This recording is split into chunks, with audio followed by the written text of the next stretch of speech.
been having people. I thought you said, what's up? I was like, wait, what? What's a radio station? Yeah, what's the numbers they're calling? It's, oh, never mind. So Oh. it's Humboldt Hot Air dot. I'll just put Humboldt Hot Air. Or does that have?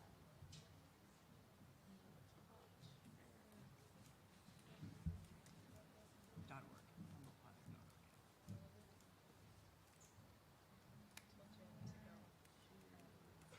I didn't advertise this at all, but I was like, obviously we should stream this on Humboldt Hot Air too. Of course, I thought of that like today. So I think she was gonna go do it. I don't see her, so hopefully that's happening.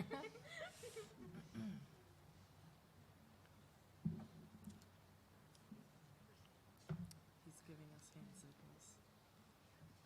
Oh, great. Hello, everyone. Oh, that's okay.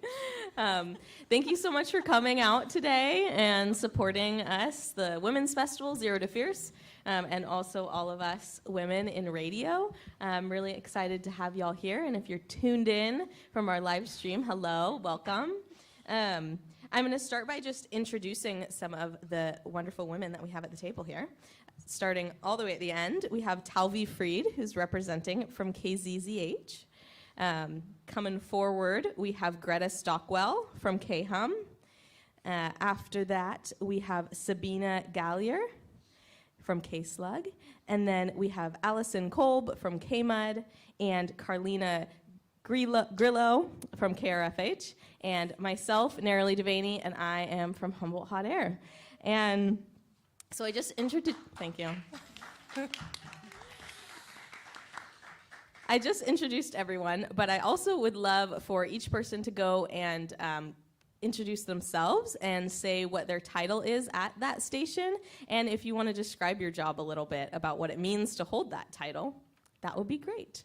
And we can start at the end and come this way for that. I'm Talvi Fried.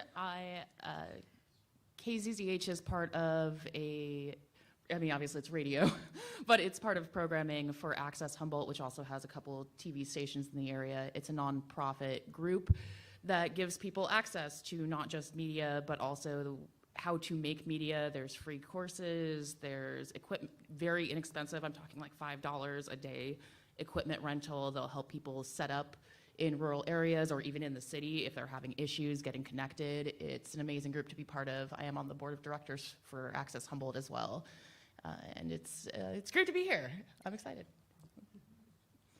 I'm Greta Stockwell, and I am the assistant program director of KHUM, and I host a 6-hour daily, Monday through Friday, noon to 6, free-form radio show. So KHUM is a free-form radio station, which means that our programming is essentially up to whatever DJ is on the air. We do have sort of loose programming, so I help our program director, Midge, who is another woman, wish she could be here too.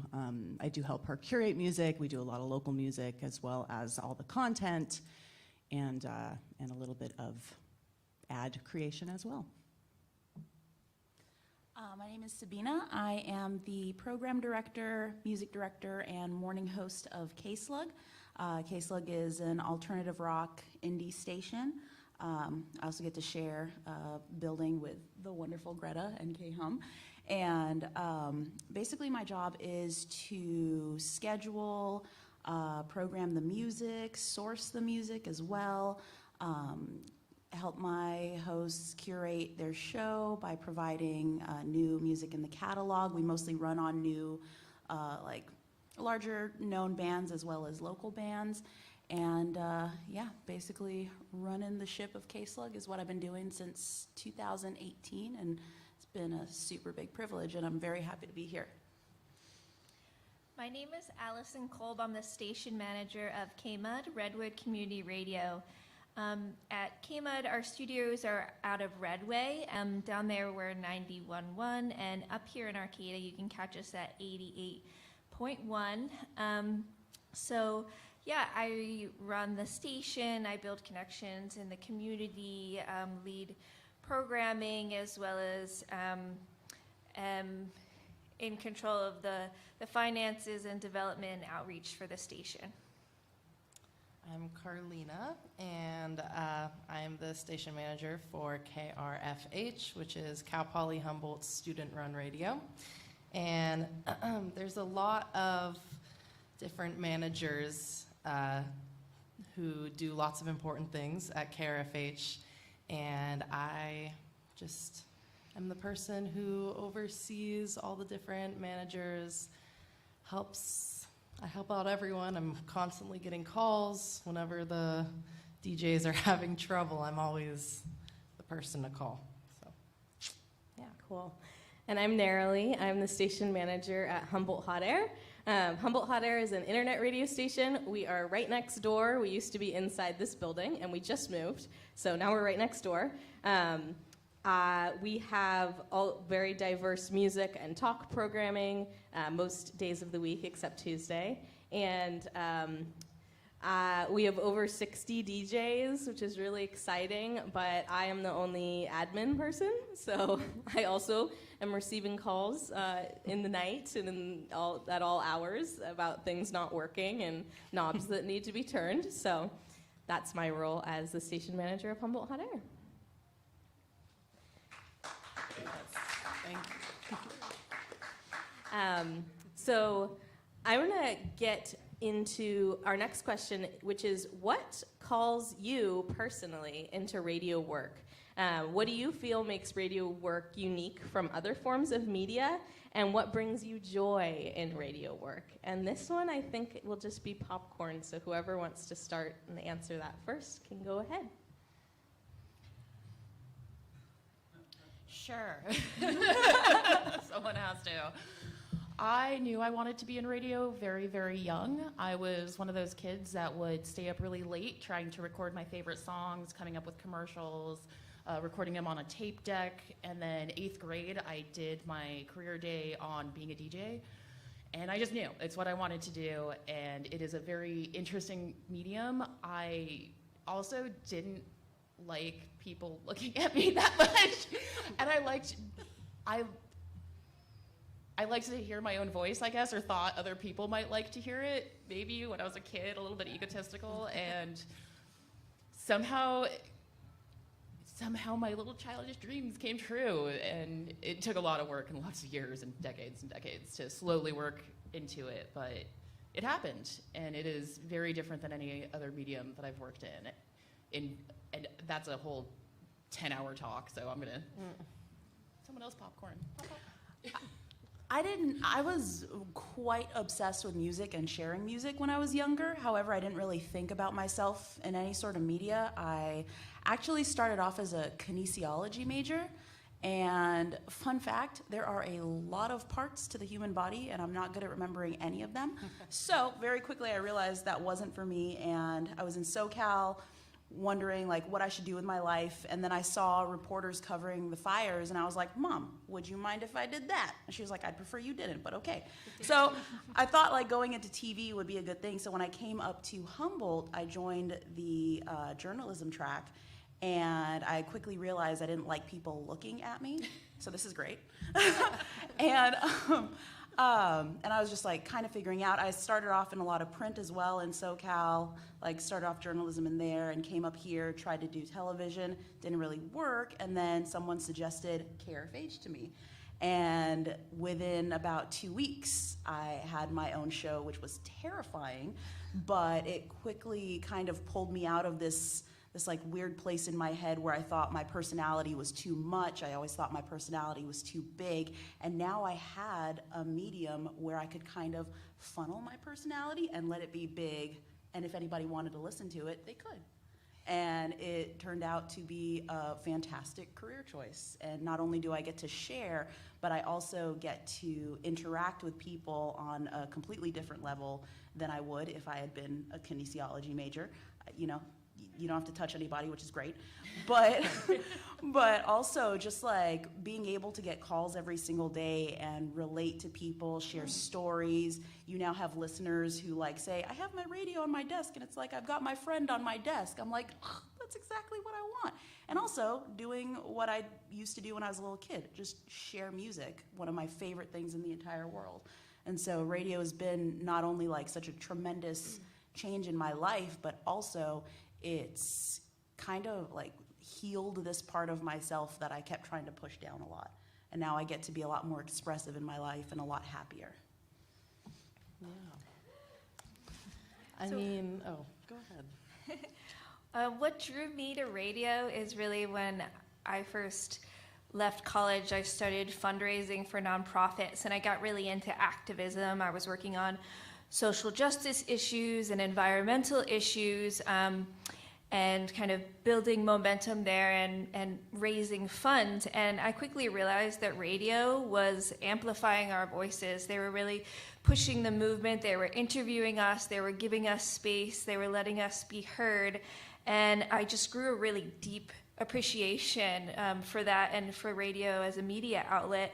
And I came to want to be a part of that, be a part of the people who were drawing people in and giving voices to the movement. And so I first started working for KMUD in development in 2017, and then worked at KBOO up in Portland, Oregon for a few years before coming back down to take the station manager position. And it's definitely a huge honor to be a part of it and to see how like inclusive the station is and how much we try to let folks' voices be heard. Yeah. I was going to say I really relate to Sabina because I came up to Humboldt as a forestry major. And as Sabina said, there's lots of bones in the human body. There's also a lot of trees in Humboldt, and I cannot remember the names of any of them. So I also loved music growing up, and I can't play an instrument very well. So I was like, how can I make music into a career? And in my head, you know, little ideas would come up like, oh, maybe audio engineering or being a manager of a band. But you know, nothing ever really clicked, and one day I was just walking around school. I was a freshman, and I walked into Gist Hall, which, for those of you who don't know, is a very creepy building on campus at Cal Poly Humboldt. And I saw the KRFH sign, and it said, join KRFH, be a live DJ. And it's like everything just clicked. I was like, a DJ? I never even thought of that. And as someone who joined radio just last year, beginning of 2022 is when I joined, it was something at Cal Poly Humboldt that was, you know, it was kind of like dying. I know that, we'll touch on that later, but it was something where, you know, everyone was doing pre-recorded shows, nobody was live, nobody was in the booth, and starting then, it felt like, okay, this is something really small, but I saw the old journals, I saw the old Instagram posts, and I was like, wait, this is so fun. Like, why is nobody talking about this? Why aren't there 100 people in KRFH? And this semester, I'm pleased to say that we have nearly 50 DJs. So coming from when I started having, maybe 15 DJs, if that, it's been really cool to see how radio's grown. And as someone who came for the music, I really did stay for the news. I stayed for the live licks that we do. I stayed for the talk shows. And I changed my major to journalism because forestry was not for me, but radio is, so. I was telling Carlina earlier that their social media presence at KRFH is amazing. They have like little TikToks and all sorts of fun stuff. I started my radio roots started at a very young age. I used to go on my dad's show when I was younger, which was at KHSU. So I was sort of introduced to that as a very young kid, and me and my sister would go on and tell stories, and definitely the wide audience that you don't have to look at. I remember being amazing at a really young age, being like, oh my gosh, there's all these people listening, and I know because they call in when we ask them to, but I don't have to see them and get scared by the audience in front of me. So And then when I graduated from high school, I went to UC Santa Cruz, and there I did college radio at KZSC. And that's really when I fell in love with radio as an entity, as something that I could continue on to do for a long time. I worked, a show that I did for 4 years was called Queen Beats, and it was women in hip hop, which I loved. That's still my baby. And it still continues to this day, which I'm so proud of. So there's still Queen Beats. DJs I've never even met programming that show, which is really exciting. And I also was introduced to using radio as an outlet to organize within the community, which was really exciting. So we did a lot of live events that were KZSC Presents types things. And I also dipped my toes in news when I was at KZSC a little bit, recording short news pieces. The news department was just being born at that point, so I was kind of a part of that. And then when I came back to Humboldt, I was just hanging out, thinking about ways to incorporate my college radio experience, but it's really hard. Life after college radio is a big topic when you're in college radio. And then Jackie over at the Playhouse had started this thing called Humboldt Hot Air, and she brought me on board, and then it became what it is today. But yeah, I think radio work is really unique and important, and I'm super happy to get to be involved in it, especially in Humboldt County. So, Awesome. When I was little, I can remember I had this old radio that had the little flip numbers, and like feeling like the people that lived in the radio were always there for me. They were always playing these great songs and telling the adults what the traffic was doing. And I just thought those little people were amazing. And I wanted to be one of them because they had this amazing life. And I loved the electronics. I was just fascinated by the mechanics of the radio and how it worked. And once I realized they didn't live in the box, how cool it was that their voice traveled to my ears. And it's like such an intimate experience, I feel like, when you listen to the radio with a live DJ. And then I turned to performance. Like, my radio journey was really, I took a break from that, and I was an actor. I was a professional actor for a long time, and my first mentor was at KRCL, which is a community radio station in Salt Lake City, and I did a lot of radio drama, a lot of activism kind of stuff, but I was really more focused on performance art. And so I moved here to get my master's degree back when there was a master's program in theater, film, and dance. And so I have a master's in production and design, and so I toured as a lighting designer and did all this production work as well. And I don't like being the center of attention. I prefer to be part of a team. I love to share love and positivity. And so as my journey has progressed, I taught at, HSU then, and I was the master electrician. So I have like this interest in getting my hands into things and figuring things out, building things and electronics. And it just sort of happened that I got into radio again through performance, but also realizing that this is a really important medium and that it's accessible to so many folks and available, and that we have this voice that we can share everything, whether it's news or humor. And there's so much noise in the world right now, too, that I feel like, for me, it's about bringing intimacy in a really positive, comfortable way, and sharing music, too. I mean, you talked about managing bands. I've done that. I've thrown concerts. I've, worked with a lot of big names, and so I have that music desire, but really it's about sharing, and for me, and not about being in the spotlight, really. Thank you. thank you.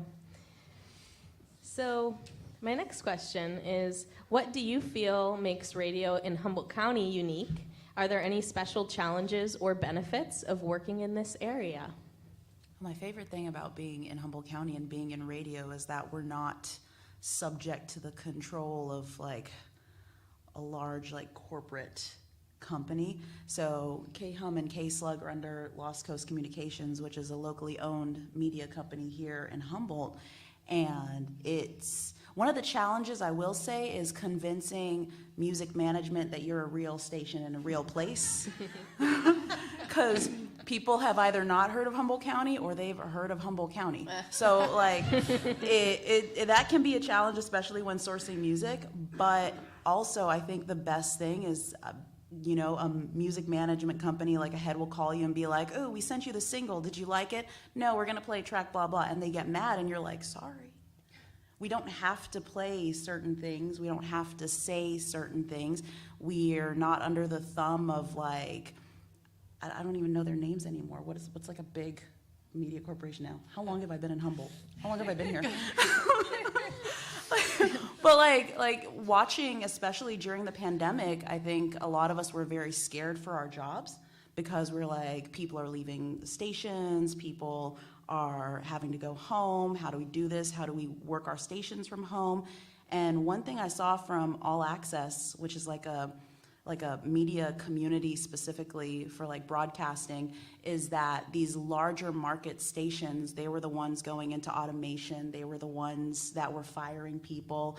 They were the ones that were now just staffed by like 1 or 2 people. But small market radio was surviving because of communities funding them and because of communities wanting, small businesses and small communities wanting to continue their advertising and wanting to continue their support for small radio. And I think that is why we're so lucky to be in a place like Humboldt County, is because we have this just like web of community around us that wants us to succeed. They want to be able to hear their favorite DJ every day. They want their favorite DJ to have a job the next day.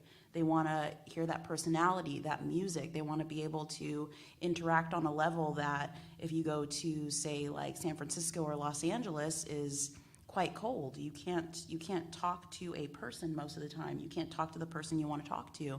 But here, we like have such a connection with one another that it just makes the flow of life feel so much better when it's radio in Humboldt. Yeah, I used to work at KBU in Portland, Oregon, and I'll say that they have such different needs than us here at KMUD and down in Humboldt. And Portland, like, is an awesome city, and KBU fills a really important need. They amplify the movements there, but Humboldt and the Emerald Triangle is so rugged and rural. It's really a beautiful place. And one thing that is so important with us here at KMUD is a lot of our listeners live out into the hills. Some of them live down dirt roads, and we're vulnerable at times to earthquakes, to wildfires, I'm learning new terms this year, like atmospheric river, and, the recent snowstorms.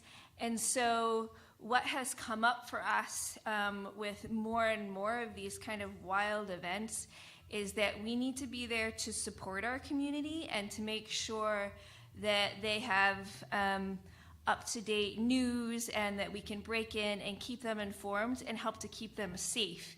And that's kind of one of the challenges and the privileges of being a station in this rural community. We have an amazing news department. Our news director, Lauren, is a rock star, and our staff are amazing, but we have a really strong group of volunteers that work really hard to get these emergency updates on air, whether it be folks tuned in to see if they need to evacuate for a wildfire, or whether they need to hear about road closures or learn how to prepare themselves before a natural disaster. We're always working to better ourselves and better our emergency response, so we can really fill the needs of the community. And so that's one of really the big differences that I've seen between here and in beautiful rural Humboldt, and the ways that, we can be of service here. Yeah, I think one other thing that is interesting about being a radio station in Humboldt is because of the unique culture that Humboldt has, like the kinetic sculpture race, for example. You're not gonna be in San Francisco and be hearing live updates about these giant machines crossing a bay that look like crazy rubber ducks or pirate ships. And, you know, if someone who didn't live in Humboldt was tuning in to KRFH, because this summer will be KRFH's second time covering the kinetic sculpture race, you know, if some tourist comes and tunes in to 105.1, they're like, what do you mean a pirate ship's crossing Humboldt Bay? Like, what's going on? So I think just, you know, the wackiness that already exists in Humboldt County helps the media and helps the radio embrace that wackiness. And, you know, if you're into that kind of thing, you can really be yourself being a part of the radio here. Oh, and I want to kind of second what you were talking about with the news, getting the news out to people, is that I feel like recently with the way our television news has gone and the way the Times Standard has gone, I mean, we're lucky to have the Lost Coast Outpost and Redheaded Black Belt. And I mean, there's other good sources as well, but I feel like we don't have the solid news coverage that we used to have. And so I feel like what we're able to do is try to get the truest information out there. Because if you're just living on Facebook, you know, you might get 70% truth, half the, you know, if that. You know, and I feel like what we do is really important in this rural community because we don't always have local news coverage. And, you know, even though we're mostly a radio station, we still try to at least communicate the important things, you know, that aren't necessarily going to be on Facebook. On my end, I've worked in corporate radio out here, and one of the few corporate radio stations that has, they're based out of Oregon, and I was with them for 4 years, and I will say it is very typical of what you see out in Oregon, just down here in Humboldt County, where it's very commercial, and over the pandemic, it did become lonely in a way, and I felt like the only thing because I couldn't go anywhere or do anything, and everybody else was furloughed, so it was me and 2 other disc jocks in the mornings, and then we'd program the rest of the day. And one of the outlets I felt like I had, and I talked to a lot of other people too, because it was me in that room taking the phone calls. I didn't have a producer, I was the producer, and it was having this connectedness that you cannot have that anywhere else. You cannot be like part of this community while working in a commercial atmosphere like you can here. And when it comes to news, I'm going to switch back to Access Humboldt, because if you watch the TV stations and listen to the programming on KZZH, it is a radio station built by people. It is all community submitted programming. It's all volunteer work that I'm doing with them at this time. Let's see if me getting paid for radio again will happen. We'll see that one in the future. Though it's that love of radio. You can't, well, there are other public radio stations out there and public TV stations out there. Though to have something like KZZH and Access Humboldt out here where it's user created, if you have a news story, you film yourself having the news story and post it. It goes on one of the several TV stations, it goes on the YouTube page, it goes out on the radio. So news is pretty instant, and that's incredible that you can, the difference between commercial versus something like that where there's a lot of similarities, at the same time there's a lot of big differences. One is so about how much money are you going to make, how much money are you going to make.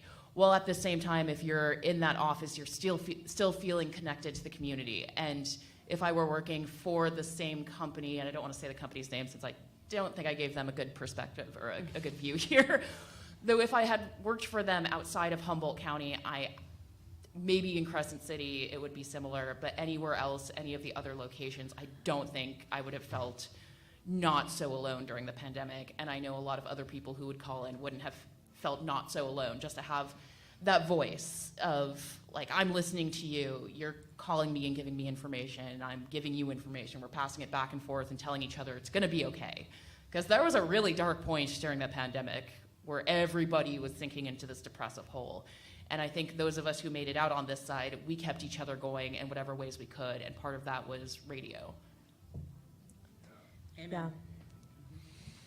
Absolutely. I second all the points that were made here. And the addition I will contribute here is also, I think, working in radio in Humboldt County, I've noticed that it's just people have such a sense of community here, and they really, really show up to support. I've been so blown away by all the support that people have had for Humboldt Hot Air so far. We've existed for like a year and a half, and people have just been really, really here for it. And I think that that's something that wouldn't happen if we were in a big city, but people are really stoked to see things going on here, and they want to help make it thrive. So, yeah. So, getting into it, my next topic, according to the Radio Television Digital News Association, women accounted for 39.9% of the radio workforce in 2021, which is down from 44.4% in 2018.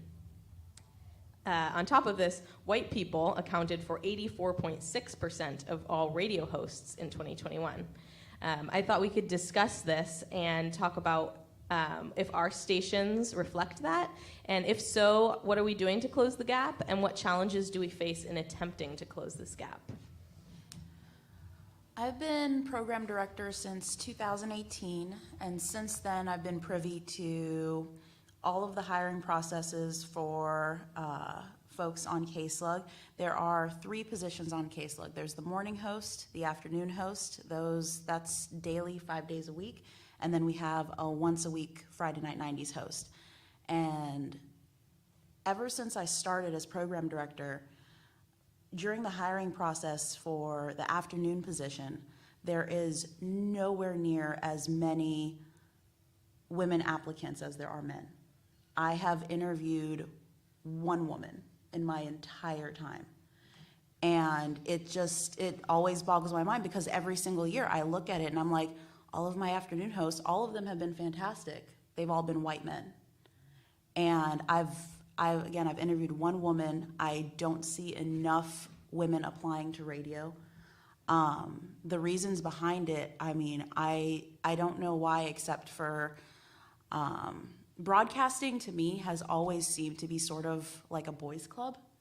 Ever since I was little, just broadcasting just wasn't something that I saw women in. You look at corporate media, I'm mentioning All Access again, every time they send out a newsletter and someone in management is involved, it's a man. They're having a discussion, a panel discussion in a few weeks on the future of radio. It's 4 men and 1 woman. I rarely see women in management.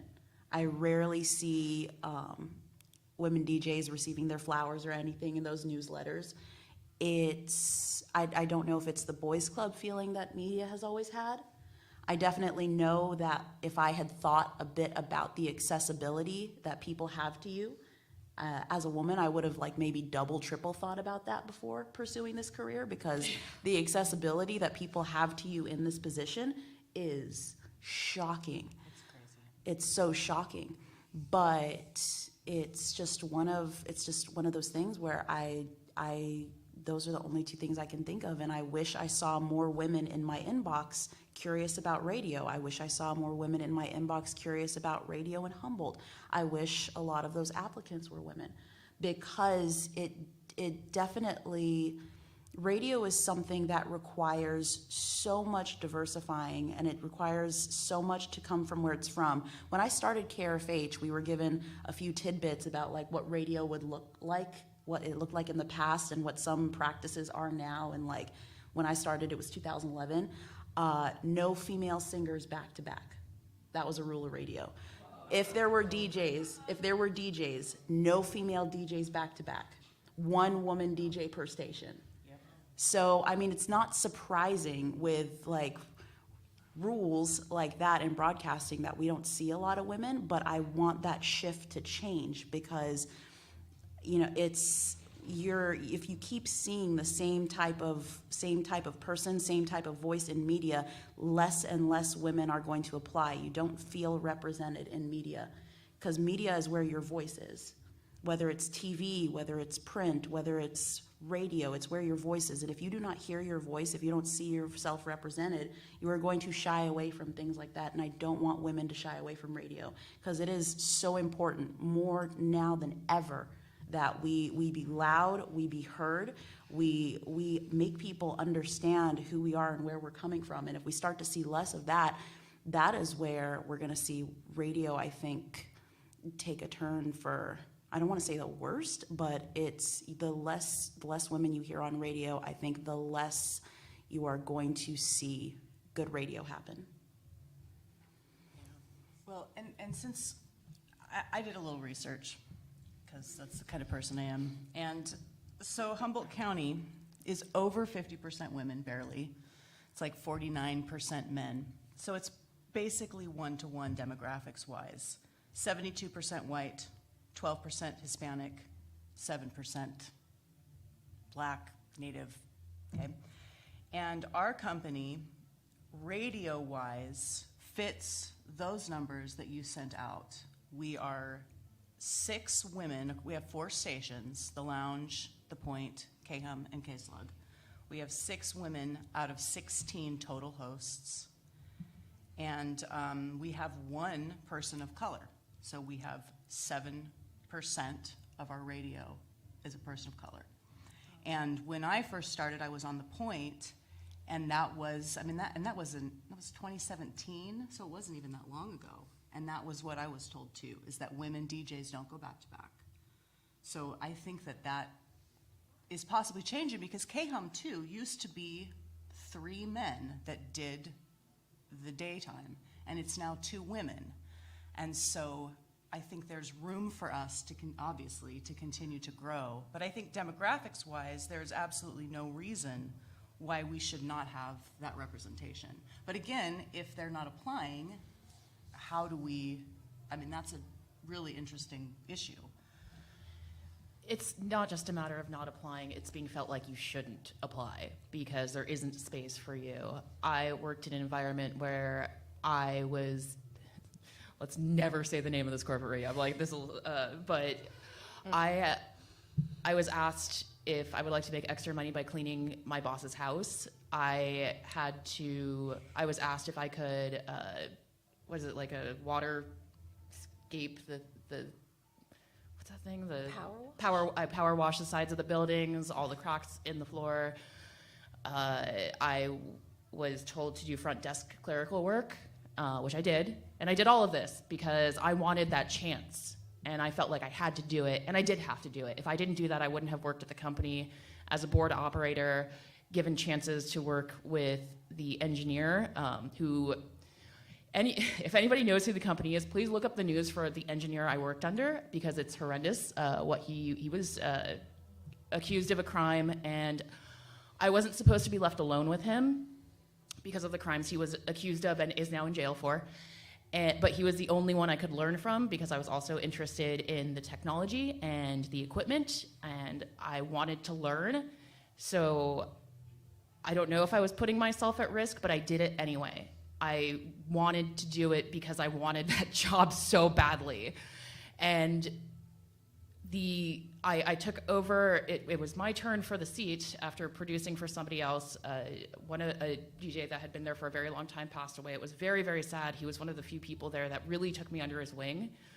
And I was a producer for somebody they were trying to get to replace him. And then they said, it's your turn, because this person doesn't want to come down. I took over for a guy. I was replaced by a guy. All of the other on-air live DJs at that company were men. I worked around men. I will say the station manager, she is no longer the station manager, but she is still a woman. Though the misogyny I faced, and if I brought it up, I was told, how dare you? We have given you a chance. And yeah, there are reasons that I left for the sake of my own sense of self, because I thought maybe I could do it on my own, because I needed to work on my self-esteem and realize what I was doing in life, because I I did a fundraiser, which was a 3-day, 12-hour fundraiser. I won't say which one it is, but you can imagine it's a very, very sad, heart-wrenching fundraiser where you're told stories and you talk to people who come into the studios. During the pandemic, obviously, it was all remote, but the year before and year after, I did it too. And I was told at the end that I can't feel what it's like for all of these people because I don't know what love is because I myself don't have children. And so me feeling sad, apparently I couldn't relate, and I could, and needless to say, I'm in therapy, so me and my therapist had a field day after that, and that was the beginning of the end when I heard those words. It's a matter of, there are positions open, but do you really want to go through it all? And now I'm with Access Humboldt. We strive for diversity. We strive our best. It is all volunteer submission, though, and to feel empowered to even create something, when you're told all your life that your words don't matter, that you need to sit there and be quiet and let the boys speak, let the boys handle this, let the boys do this, it's really hard to say, well, I want to do this, but I'm just going to be told no anyway. Like, you have to fight that, and it's really hard to fight that, and I think that's why there's not the applicants, because it's scary to put yourself out there, and I know firsthand exactly what it was like just getting to the point where I could taste like, oh, I could do this for the rest of my life, then to realize nothing's going to change when I'm sitting in that chair talking to people and listening to their stories and playing them music. And it took me a while. I had to get out of it, and then now, obviously, I'm back hosting Thursday Night Talks, which is more of a news talk show, and it allows me to allow others to have a voice. And I try to include women and people of color as much as possible on the panel, and I seek people out, my producer seeks people out, and I think I'm in a position with Access Humboldt where I can do that, where it's like, no, we're seeking you out, and we want diversity, we want different voices. Though a lot of people don't realize they even can have a voice, and a lot of people don't want to deal with what's going to happen when they do get one. Yeah. Thank you for sharing. That was powerful. What is interesting about college radio, right, is, on a college campus in general, you're going to find more of that diversity than in the rest of Humboldt County. So in KRFH, over half of the DJs, just over half, are either women or gender nonconforming folks. And, I think that's really great. I also know that a lot of people in college radio are just doing it because they can, right? These are journalism majors who just want to try out being a DJ. These are music majors. These are forestry, kinesiology majors. So when I talk to people about what they want to do after college, very few people want to go into radio, which is interesting. I am someone in the journalism department who I like to say I'm Team KRFH, because we have different publications. We have the Lumberjack, El Leñador, the Osprey magazine, and most people in journalism choose a publication and they stick with that. That's their main thing. And so I just wanted to add that, I'm a KRFH main, and I don't know how many others are like me, but it's very few. So although KRFH, I like to think we have pretty good numbers when it comes to this sort of thing, I don't know how much of that will translate post-college. And because of these struggles that women have faced, it makes me sad to think that people don't want to apply. You're not going to get those applicants. You're not going to see college radio DJs in your inbox, because when it comes to radio, there's a limited number of jobs out there, and I think journalism is so broad. I think it's easier for people to imagine themselves going into more of a writing position, writing for a publishment, because there's so many publishments and there's just not as many radio stations. But I like to think that I like to hope that there will be people who are in KRFH and get that free-form radio and get to play what they want, talk about whatever they want. And we've had some really great talks, and we have a lot of members from El Leñador on the radio, and I think it's a really cool crossover that we can have. And I hope that KRFH is making it possible for people to want a career in radio outside of college. So that's what I have to add. KMUD has been around for 35 years, and I'll say where we have excelled is we have been largely woman-led. Most of our station managers have been women. All of our news directors have been women. More than 50% of our staff, our board of directors, and our DJs have been women. We have so many powerful voices, so many powerful women's voices on the airwaves. We have Women on Wednesday. Every Wednesday that's all female voices. We also have like a really strong part of our leadership that's a part of the LGBTQ community. So that's something that I think that we've held a really big space for. I would love to see more people of color be on staff, be leadership in our board of directors. But what we're doing really to try and like bridge this gap is to, be inclusive and offer programming. It's really important for us to offer and hold space for programming for marginalized groups. And we try to reach out and build connections to local tribes. Some of them have their own talk shows, and we not only like interview people and bring them onto our public affairs, but we let people set their own narrative by, giving them their own talk show. As a community radio station, we really want everyone in the community to feel heard and everyone in the community to have a space to speak to what's important to them and what they're going through. And so we definitely have room to grow and to do better and to build more connections to groups in the community.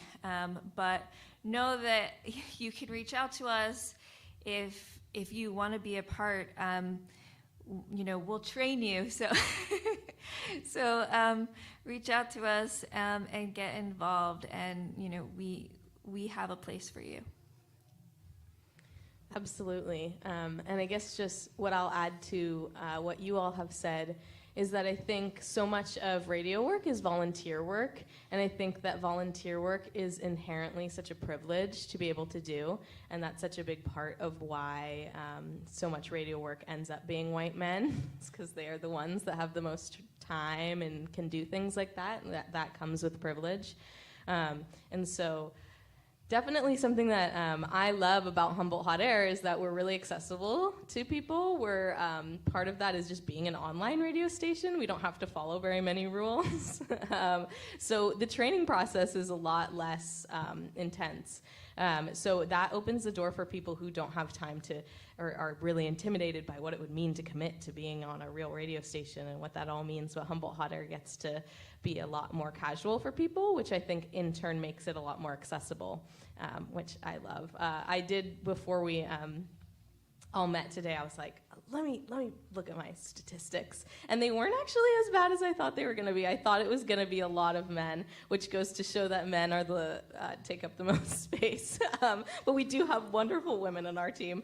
And out of our DJs, we have a handful of non-binary folks, so I didn't include them in these numbers. But we have 30 men and 23 women out of our volunteer DJs, which, I'll take it. Not bad.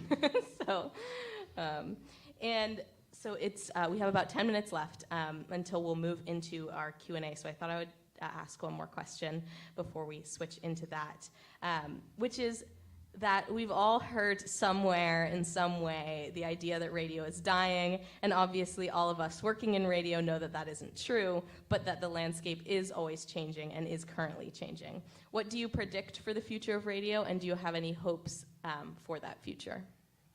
As a college radio station, I think KRFH is, post-pandemic, from what I've seen, KRFH is really on the up right now. And I joined thinking, radio's dying, darn. But as it's grown just in the last semester, and with our social media team, shout out to DJ Lizard Queen, Kiana is she's a social media pro, but because of this impact we have on social media, we've gotten people to join KRFH, like, based solely on seeing us on our media platforms. And, you know, it is a niche, and just like vinyls, things are always coming back, and I think radio is coming back for sure.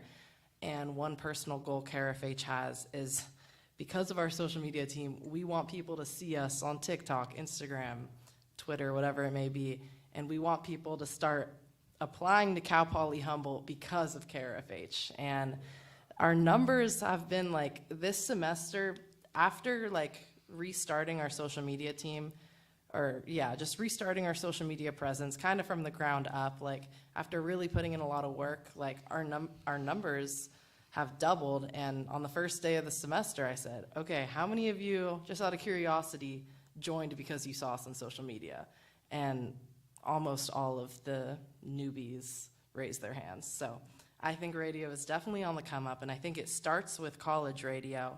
And I mean, like I was saying earlier, I never thought about the possibility of being a college radio DJ or DJ in general.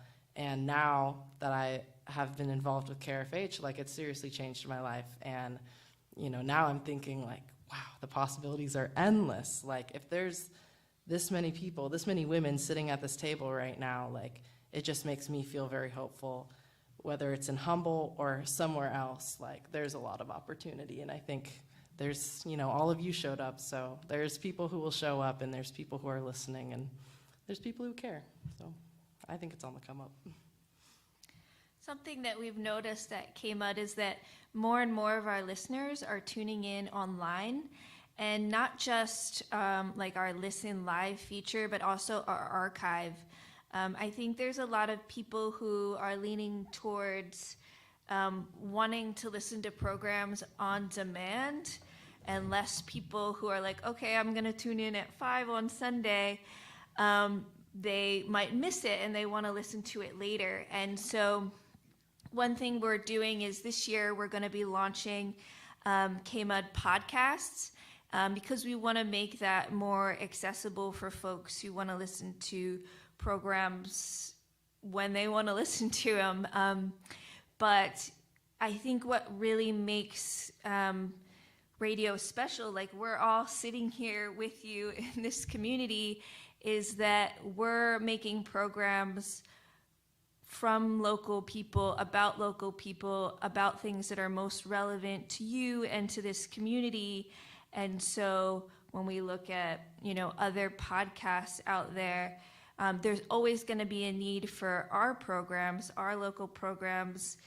And that's really what makes communities healthy, is we have the opportunity to have this civic dialogue. We have the opportunity to highlight the people doing good work here in Humboldt, the, you know, nonprofits working on good projects, the local artists and local musicians. And so we want to continue to highlight those programs, and we think there's always going to be a reason to hold on to those. And so, you know, we might have to make some adjustments, like, you know, putting them on podcasts as well, but it will never be dead. We'll always be here for you, creating content special to this community. I feel like radio is going to become retro and therefore really, really cool, as people are going to be given their parents' old radios, grandparents' old radios. I think ham radio is going to be seeing a big resurgence, and I think it already is. There's HARC, which is Humboldt Amateur Radio Club, and the attendance for their classes has gone up post-pandemic and even during the pandemic for their online courses. I know online's going to take over for a lot of it because people do want that on demand, though the this is cool because it's old school is definitely going to be a thing, and radio is not going to go anywhere, especially in so many areas in Humboldt. People don't have any other option than getting radio. Well, and radio is a science. I mean, it's radio waves, and so you either use them or we let corporate media take over. Yeah. I mean, they're going to exist, and so if you want to see your local radio continue, you have to support it. And whether that's, you know, volunteering or donating or whatever it is that you do, just listening and telling your friends, because those radio waves are there. So the only way it dies is if somebody else takes it over, you know, or it becomes part of the 5G or whatever, you know, that's where it will go. And so, but I know that we won't. I mean, we'll continue to try to make it happen. And I'm a ham. Yeah. Go ham it, radio operators. The person that gives me hope for the future of radio is one listener in Italy who will blow up my inbox if for some reason he can't hear the station. And I'm just like, that's very sweet of you. What are you doing? How did you find us? And people will find radio no matter what when they want to hear just somebody on the other end. And I know there's this huge fear that radio is going to lose out to podcasts. I feel like when you do podcast versus radio, even though podcast is on a very individual's control level, they can do anything with it. Radio has this beauty to it where we adapt to the world around us, we adapt to the community around us, we communicate with people in a way where the next day we could be like, all right, we have found a need in our community. We found a group in our community that needs us. We found an organization that needs us. We found people that needs us. How do we give them what we need? Let's do it. We are such a malleable medium that I feel like we are too important to dare I say the world? We're too important for the world to let us go. We have so much to give in the ways of personality, in the ways of information, in the ways of bringing people together. We are too important a communication system to just disappear or fade away in the next few years. I don't believe that it's ever going to be possible for that to happen. And if one day I'm wrong, you can tell the little man in Italy that I was wrong. But I feel like it's too important to people, and you hear that on the phone every day. I'm very confused because all the phone calls I get are from people who are listening in their car or calling me while they're driving, and me begging them to pull over and not call me while they're driving. And people are like, everything's moving online, which is absolutely true. A lot of stuff is moving online, but people still need us no matter where they're listening from. Yeah, I completely agree with all of the future takes.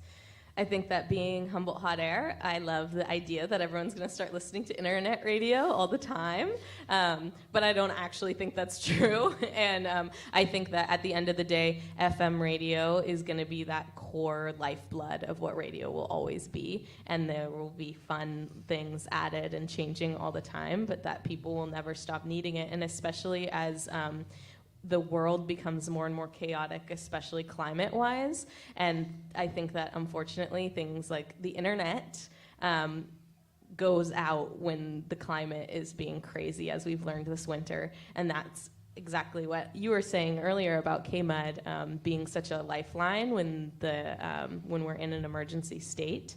And I think that will continue to be more and more important as our climate goes crazy. Did everyone answer that question? Yes, okay. Well, perfect timing. It is 8:02, and we can turn it over now if anyone in the audience has a question for a Q&A, which we'll get going a little bit. I think Janie just went off to get the mic, and that includes some folks, if you're tuned in on our live stream and you want to type a question for our Q&A. I think Janie will be right back.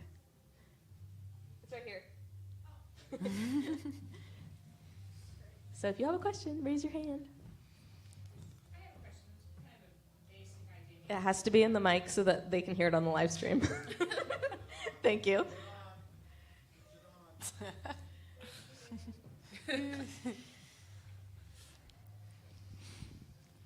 Hello. So my question is, can you explain to me, because I don't quite understand why Humboldt Hot Air is internet radio and the rest of these, I think, are radio, and why you made that choice to do it that way, and kind of what the differences are, the pluses and minuses of radio waves versus internet. Totally. Yeah, I think that the pluses of internet radio, the number one thing would be, well, reach, although I would also argue that probably most of the stations here also have a live stream on their website, so they have that same reach. But theoretically, when you're online, you have a global reach. And then I guess the advantage of being just internet radio and not FM is that we have a lot less restrictions. We don't have to worry about things like safe harbor hours, which is when you can't play cuss words until 10 p.m. But on the internet, we can play whatever music we want at any time of the day. There's a lot of other FCC regulations you have to follow when you're an FM station that really aren't that big of a deal, but like you have to say your station ID at the top of every hour. Little things like that we don't have to do. I would love to be an FM station one day. I think that's a great, really big picture goal. It's really expensive, and it takes a lot of people with knowledge to set something like that up. Me, as I mentioned before, being the only administrative person at Humboldt Hot Air, I don't have that.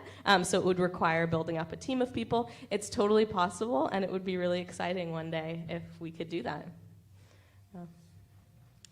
If I can add to that, I will say I have 2 weekly shows, and most of my listeners are my family and my friends, all who live in Santa Cruz, and I'm sure I have some family watching the live stream right now. So there are definitely there's definitely the audience and the niche for online radio, and I think it is a really cool thing that this day and age offers. And then also, like what you guys were mentioning about everyone's calling in when they're in their cars. Car radio listenership is so huge, and that is something that I think being just internet radio, we really miss out on, is the ability to stumble upon us. If you want to listen to Humboldt Hot Air, you're going out of your way to go on our website and stream us because you know about it already and you know you're interested in what's going to be aired. So that's something that I miss out on, is that extra listenership of people just kind of flipping through stations and being like, oh, that sounds good, I'll check it out, and then discovering Humboldt Hot Air. It would be great if we could do that. Yeah. Well, and just for a point of clarification, with FM radio, you've got the tower that you have to pay for, you have an FCC license that you have to pay for, and so with that, you have to abide by all these rules, and we don't have a lot of engineers in this county. What, one, maybe? One, I think officially. And barely, like he's on his way to retire. So like if there's anybody that is interested in becoming a radio engineer, Please apply. you would have a lot of work. So it's not, it's really, like she said, it's very expensive, it's very time consuming and very challenging, but it does allow you to just have a radio and you can get us for free, versus having to pay for an internet service. But again, we all stream. And I've also noticed that our listenership is huge online. And I mean, it's the same thing. It's like the people in England or in Mississippi or, in Florida that are like, thank God for KHUM. Like, sorry that you live in Florida. Hi, so I didn't say that. is that just me hearing the echo? Is there a weird echo? Anyway, so you touched on how often people are just really hoping there's that other person at the other end of the line, and I think about like different natural disasters or just electricity's out or media's out, different types of things that I've experienced in my lifetime where radio was the only thing that was out there, in the world as letting you know what the heck is going on. And so, and I've experienced that in Humboldt and in other places, and I was just curious what each of your station's current plan or hopes for the future, if you don't have one, are for how you keep the show going when electricity is not there for you, or your adventures in it, whatever that is. So we have, I wanna give props to the one person who keeps all 4 of our radio stations running. His name is Larry Trask. He's an amazing engineer, he's an amazing source, and he runs himself ragged, keeping all of our stations on air. And so when they are on air, when we do have that capability and Fern Bridge isn't closed, we can make our way to the station because all of our stations, luckily right now, I don't know if it's currently on the uninterrupted power supply, but there is some magic box keeping all 4 of our stations on one side of the building on. Backup. And so that is, I mean, that's our current plan for when the power goes out. Each station has a folder of emergency numbers. We have a folder of contacts like PG&E, police, sheriff's office, everything. And we try our best to let people know that we're taking tips, we're taking information in the station, we're taking calls, that we have that ability to do so. And when we saw with the earthquake, when we had nothing, we had no internet, we had no power, nothing.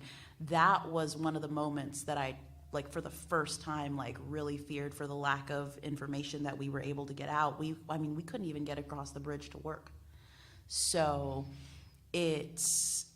our entire plan relies on our stations being on in a state of an emergency. And like I said, we have we need so many people, and we have one person helping us out with that, and we just do our best and basically hope that the lights are on in our station when we walk in.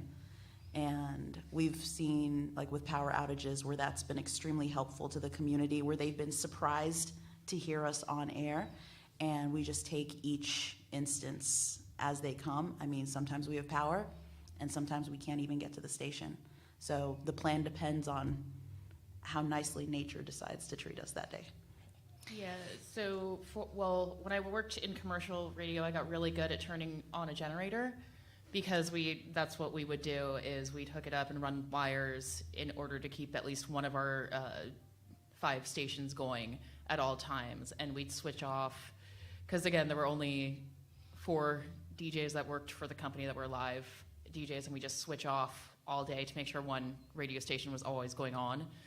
So, and that updates were always being given out during, say, the PSPs, or not PlayStations, the power, the Public safety power shut-offs, yes, Okay. the PSs, when that was happening. And then there were certain other moments where towers would go out because of people who would accidentally kick them, which is, again, if you want to become an engineer, please do. Or if any engineer out there wants to train me, I would love the money, and then I get to hang out with electronics all day.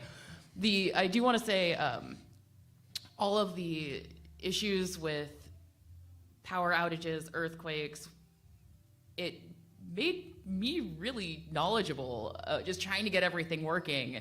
And there's no solid way to make sure everything's going to work. We're a nonprofit, Access Humboldt's a nonprofit, so we go up and down depending on the situation a lot. I don't think it's as important as a super live radio program where people are depending on that. And then there's ham radio. And I recommend everyone get their ham license, which I'm just going to give a shout out to Hark because their classes are starting soon. They are absolutely free. I think it's 6 weeks. You get free for your amateur radio license. You go in, you take a test. All you have to do is get 20 something out of 30 questions right. And there you go. You are a ham radio operator. You can pick up an inexpensive one for less than $30 and hit any of the repeaters.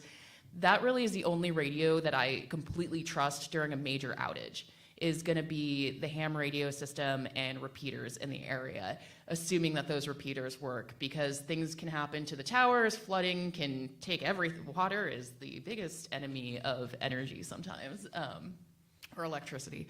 So I'm actually impressed with Lost Coast for always also keeping one station alive, because I'd be flipping through being like, who's on? Who's on? Other than me right now. And it'd be one of you guys when I was back there in that other job. So emergency response is super important at KMUD, as I said before, and we have a really big reach where we rent space at the tower at Neelan, Pratt, Cotto Peak, and we have a repeater at Shelter Cove. When the electricity goes out, it automatically switches to the generator. But as we saw with the snowstorm recently, sometimes if there's issues, it's really hard to access the top of these mountains. Even for CAL FIRE and emergency response crews, it can be hard for us to get up there.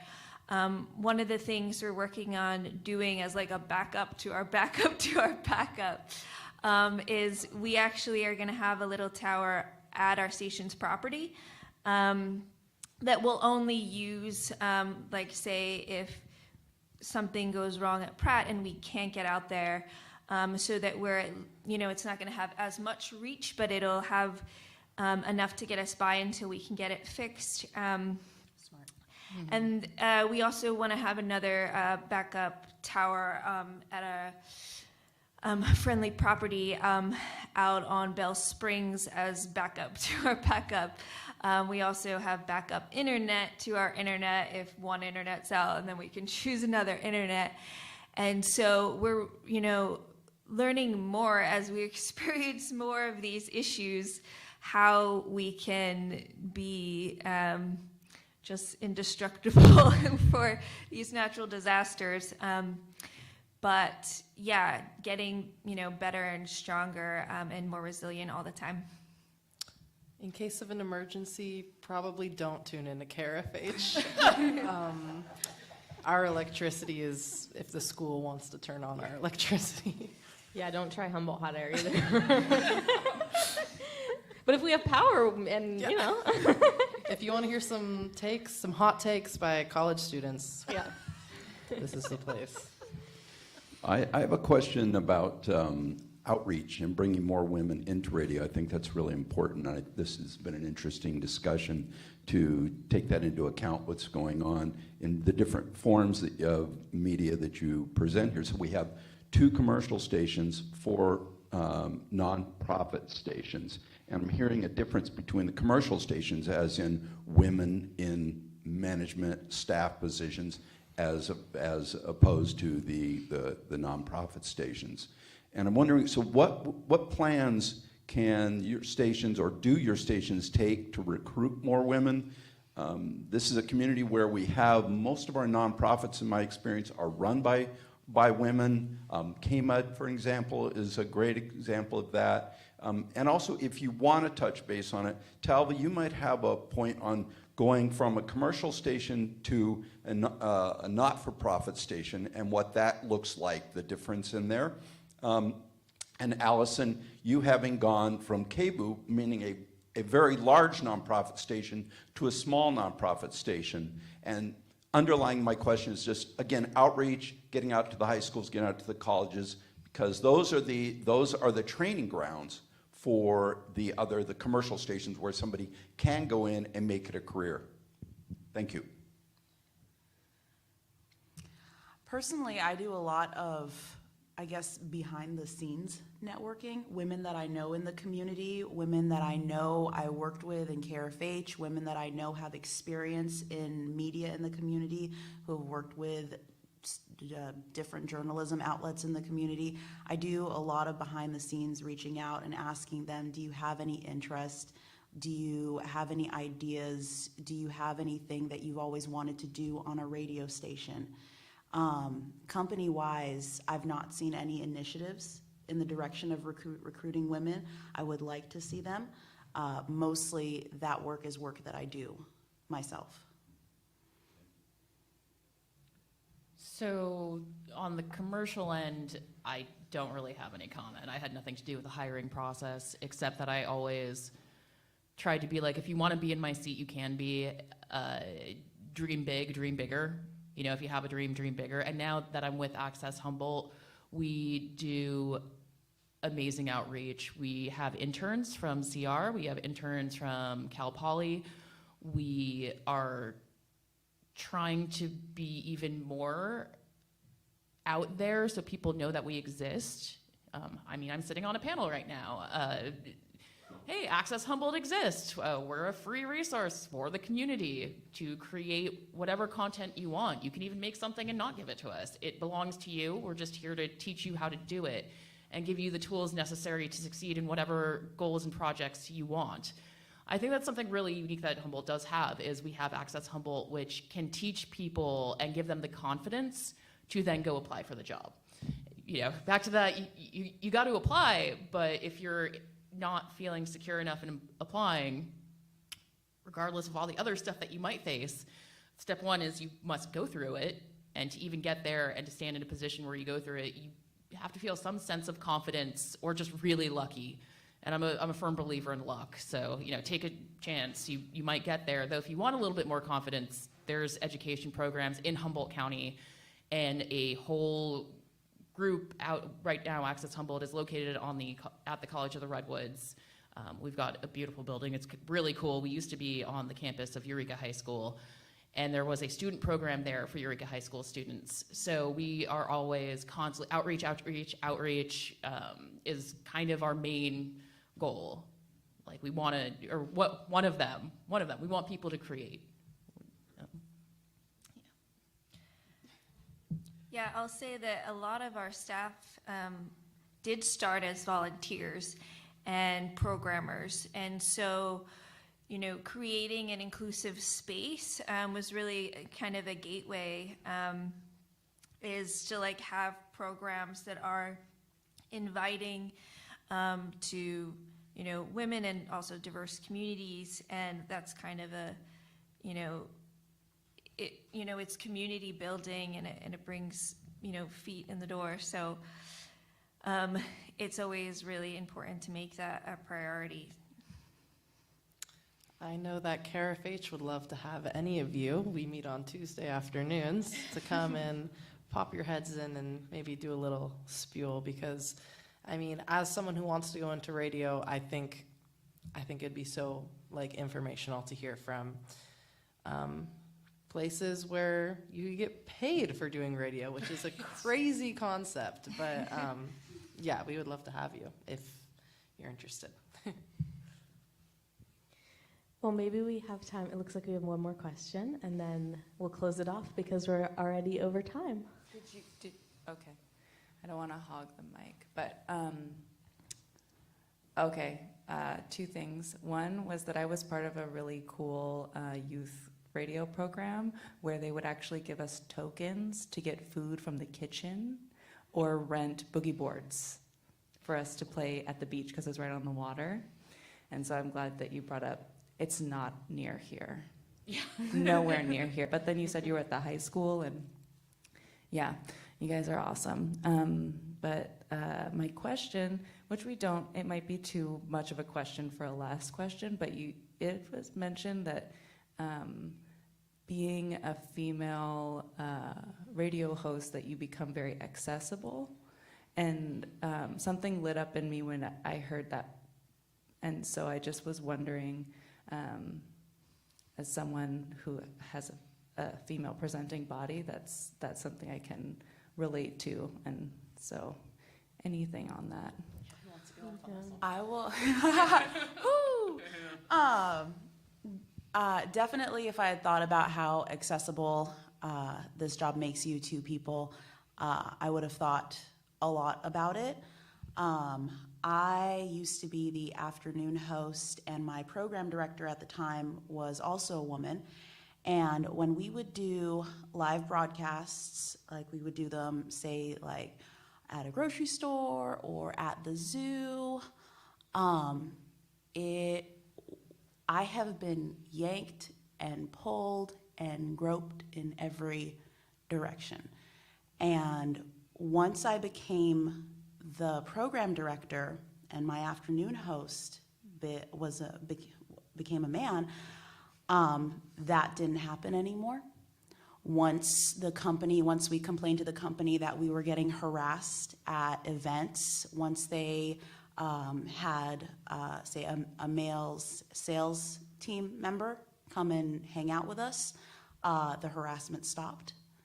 There is so much sexism and aggression directed towards women, and Humboldt County is no exception. A lot of those events felt very unsafe being a woman. I have received phone calls I can't even talk about. I have received so much like weird harassment. I've taken away a lot of features from the KSLG website. For example, no one's allowed to review songs anymore. I won't put anyone on the air because I've been told that I'm a little girl. I've been infantilized, I've been fetishized. It really is, and this is not to deter anyone from radio, because the reason, I'm just bullet pointing it, but the reason that I'm still here is because I love what I do. And the emotional toll of it is something that I have had to go through, and I've had immense support from the women that I work with. I've had immense support from Greta. Midge, I wish you could be here. Midge is the program director of KHUM. She's incredible, and we've brought each other through some hard times. This is a position that puts you in the public eye, and even though you can't see them, they can't see you. Phone call, in person, people want to be around you. They want to talk to you. They want to interact with you. And some people just go too far. And there is not a place in this world that I think is completely safe for a woman. And unfortunately, the thing that I love is no exception to that. But I love what I do so much that I have built a support system around me. I am a support for the women in my life in media. We have grown through it. We have fought through it. We've made our voices heard through it. We will not put up with it. You can't just yank us around. You can't just take up our time. You cannot just belittle our work. We put so much into what we do. There is no way that anyone is going to take this away from me, as difficult as it is day by day. I love the women I work with too much. I love what I do too much. I worked hard to get here, and just because someone thinks that they are entitled to take up my time, to take up my personal space, I will not allow it. I love this job. I love what I do. I intend to do it for a lot longer, and there's going to be people like that every single day of my life, and I'm going to keep doing it. Yeah, well, and I think it comes from that intimacy thing. You know, it's like when you're on the radio, your voice is in someone's house, and maybe they're taking a shower, or you're with them every day they go to work. And it's amazing how often people think they know me, right? They think we are friends, like tight friends. We went through the pandemic together, we went through this stuff. And, they send gifts, they show up, they say I've gotten death threats. It's very strange. Well, right, I mean, and I'm a really private person. I don't like social media. I barely like to say my name on the air. And in fact, David Fernie the other day, he was like, you need to say who you are more often. I was like, okay, thank you. I probably do. But it's weird. It's definitely one of the hardest parts about it, because I love the sharing. I love that intimacy and that connection. But man, it's weird. And like you said, we just stick together. And that's really what I think allows us to get through it, is we can talk to each other about it. We can block people who are out of line. Yeah. I know when I first started at KZSC, it might look like a lot of people have fun, wacky radio DJ names, but actually we were, at least myself, I was told to do that because we shouldn't be saying our real names on air, because stalking is such an issue. And as women, voices are inherently gendered, so people immediately hear your voice, even though that's not true, and it doesn't obviously include trans people or people who just have high or low voices, but people hear you and they think that their imagination can go crazy. And I definitely, I experienced that a little bit when I worked at KZSC. Also this is just true of the internet, but just the way that the fact that you're not actually in front of them, I think makes people feel so much more willing to say crazy, crazy things to you. And when I was doing Queen Beats, a lot of people had an issue with women in hip hop, and they would just I would get regularly, most shows probably get messages just with explicit, horrible things about the artists that we were playing. So Yeah. Can I share? Do I have time to share a fun story? Yeah. Okay. So the one time the universe really gave me what I wanted was this guy and his friends used to call me and like sexually harass me, and we can't tell who's calling us, unfortunately. And they would say horrible things. Well, one time a woman called and we got to chatting. She was super nice. Come to find out, she's the mother of this guy. And so I tell her what her son has been doing. And she made him call me while she was on the phone with him and apologize to me. So I love her for that, and I think about her once a month because he never called me again after that. And he was like a real thorn in my side. So there is some good out there, but it is good that comes from a woman. So.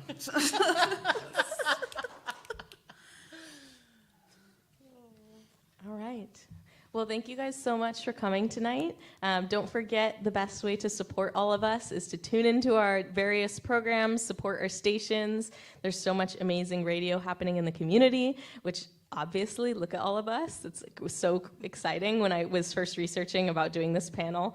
I wasn't sure who I was going to invite and who would be, who was at what positions. And I was so thrilled to find out that there's so many amazing women in leadership in Humboldt County Radio. So definitely stream and donate if you can. And thanks for coming out. And check out the rest of the Zero to Fierce Festival. It's happening all week. There's a bunch of cool events, lunch boxes during the day and evening events at night through until Sunday. So thanks, everyone. Thank you.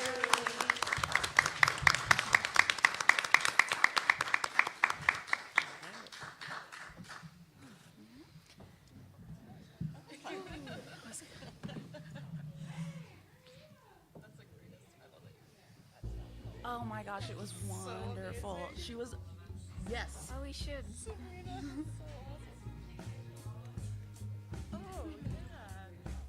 Thank you, Pat.